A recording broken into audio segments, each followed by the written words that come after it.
Assalamu alaikum. Distinguished guests, the organizers, ladies and gentlemen, it's a privilege to be here and represent views from the Pharmaceutical Manufacturing Association. Before I start my presentation, I'd just like to give you the idea as to what I'm going to be talking about. I'll just talk slightly on the global pharmaceutical industry, how it's moving, just to give you some key points. Then the importance of the Pakistani pharma market sector.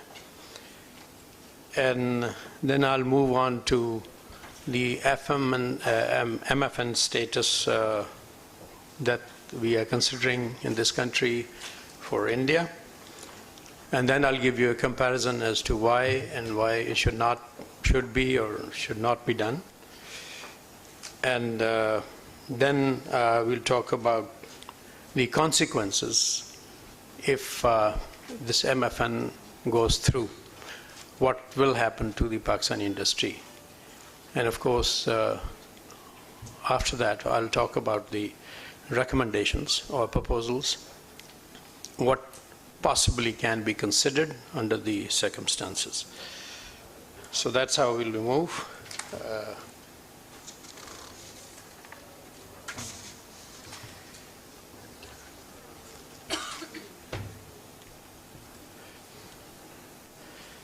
I think the first slide basically gives you the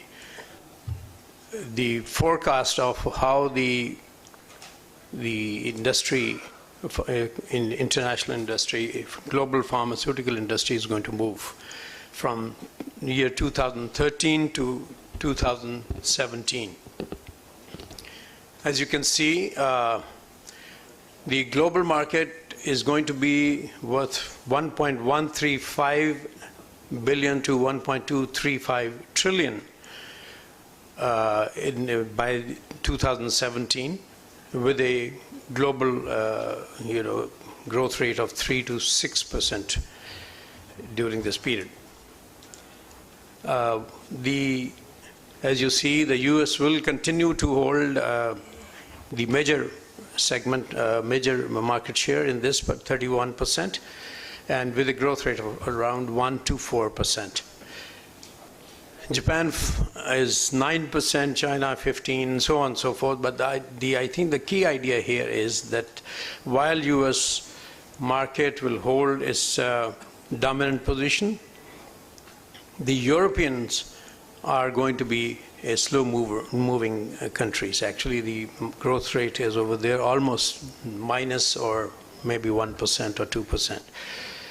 So the real growth actually is coming from China and the countries like India, Brazil, and so on, the BRIC nations, and the tier 3 nations in which Pakistan also falls. There are around 13, 14 countries, some countries from the Latin America, some countries from the Eastern Europe, and then some other countries from the Asian side, which Pakistan and Bangladesh and so on.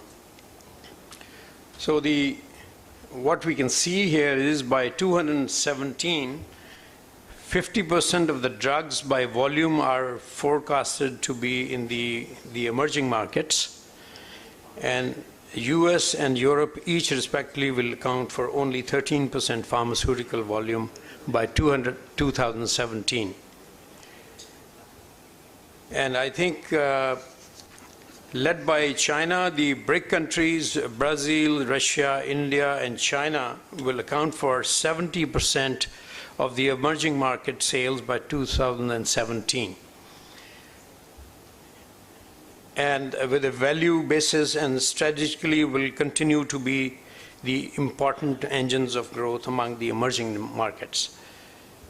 The important point here is that it is projected that the Indian market would grow at a compounded annual growth rate of 12 to 14% to become a US dollar 20 billion to 24 billion market by 2015.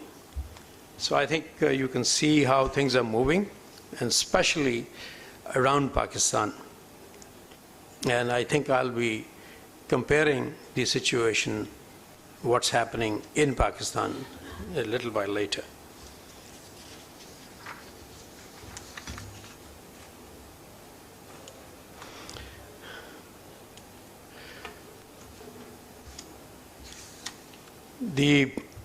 Let's talk about the Pakistan market. It's standing at 2.3 billion industry with 15.69% growth rate, and this is in Pakistani rupees and 9.98% in US dollars.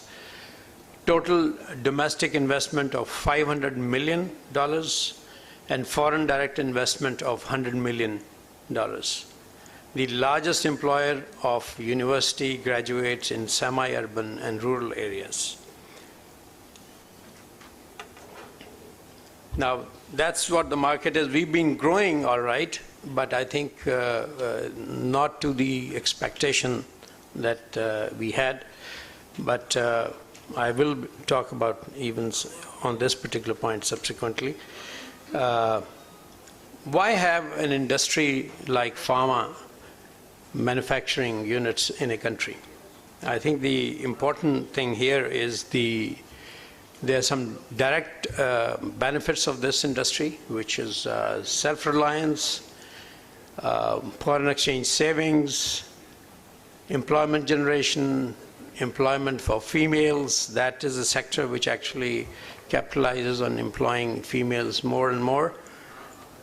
And skill upgradation is one of the main factors again, and foreign direct investment, transfer of technology and know-how. It's a lot of technology which comes through continuously in this particular sector.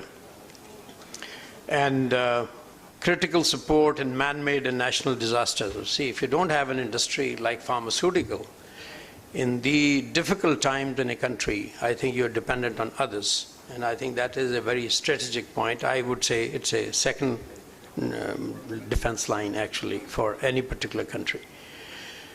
There are certain indirect benefits of having an industry, as indirect employment, which again is in the range of around 350,000 people. Investments which come through in the industry itself, I think that is there. And skill acquisition, that is a continuous process by the growth of industry. You continuously upgrade the skills of the people. Technology spillovers and brain drain reversal. If your industry is doing well, you attract the Pakistanis back home again, and they start working for you here. And all this is happening in the background of the indigenous growth, productive diversifications, and human development and revenue generation for the government. These are some of the factors that you are supporting government with. Comparison with India and Bangladesh, because these are the two regions I think we mostly compare. In SAARC countries, these are the two dominant players in terms of the pharmaceutical industry, and I think even in the pricing policy, I think I have government officials sitting here. We've been discussing this, and I think the comparison that we are making from Pakistan is with these two countries or some of the SAARC countries, so to say. Why compare? This is, I think, an important question here. We, in Pakistan, we are part of the Tier 3 countries in the pharma emerging countries, and India is actually in the Tier 2. So I think we have similarities of market factors, population, people, behavior, and economic conditions, etc. And medical infrastructure is almost similar in some of these countries. Prevalence, practices, and treatment of diseases is more or less the same, except the degree of skills at times. And the growing markets with low-cost production like Pakistan. So I think there are a lot of factors which are similar to each other, and although the economies and the working of some of these countries in this particular area of pharmaceutical may be slightly different, so that's why, but I think it makes a good comparison. Excuse me? So how did it?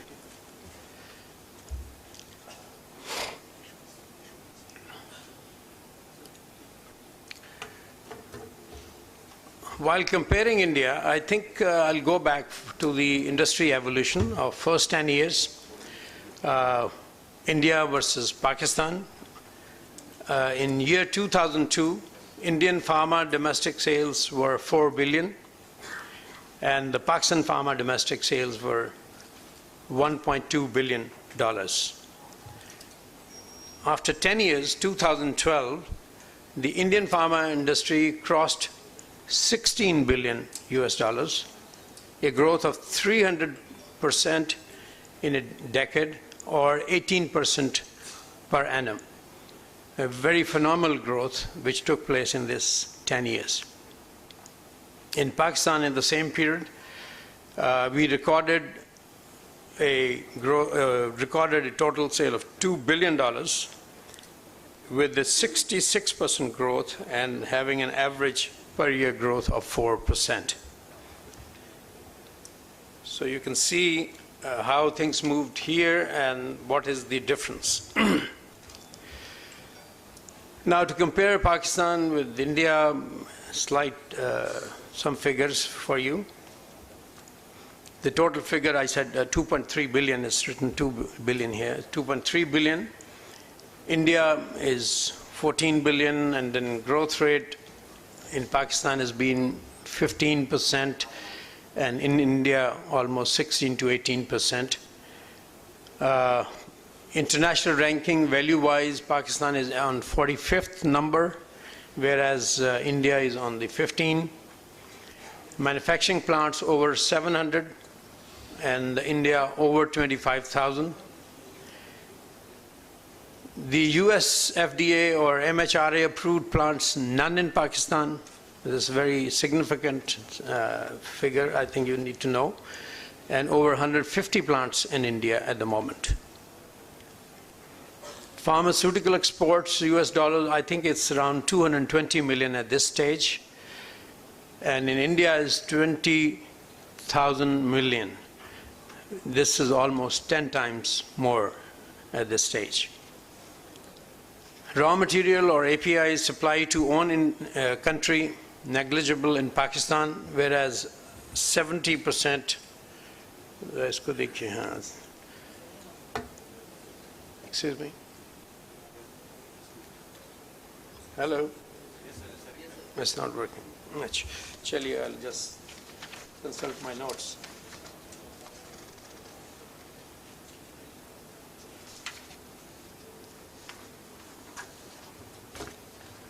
In pharmaceutical machinery manufacturing, we have a base of almost 20 to 25% in Pakistan, whereas India is 90% plus. So you can see there are significant differences in the industry itself, the self-reliance in many ways in India, and I think we are deficient in many ways. We are importing our raw materials mainly from China and India. Almost, I would say, in the range of around 50 to 60% are actually coming from these two countries. History of the pharmaceutical regulations in India. In 1970, Drug Price Control Order was passed, placing indirect control on drug pricing in India. In 1979, it put a price control on 370 molecules. So I think after 10 years, first time they put a price control on 370 molecules. And in 1995, the numbers were reduced for 276 for the controlled items. In 2002, pharmaceutical industry further liberalized the sector, encouraging investment in global quality systems, FDA approvals new technologies and pledging to bring number of controlled drugs to 32. So you can see there has been a continuous effort in deregulating the industry and decontrolling. Now, what are the reasons for the Indian pharma sector to grow like this? And I think one of the biggest factors that we feel is deregulation, deregulation, and deregulation. I think there is no other way that you can possibly, we are not against the regulation itself, but what we see is it should be on a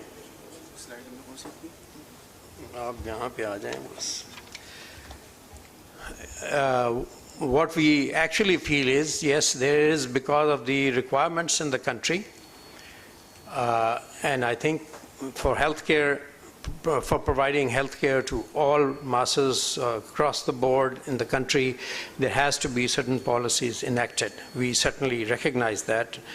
We are not totally there for 100% deregulation, but it should be to the minimum possible so that the industry can survive and can expand and grow from here.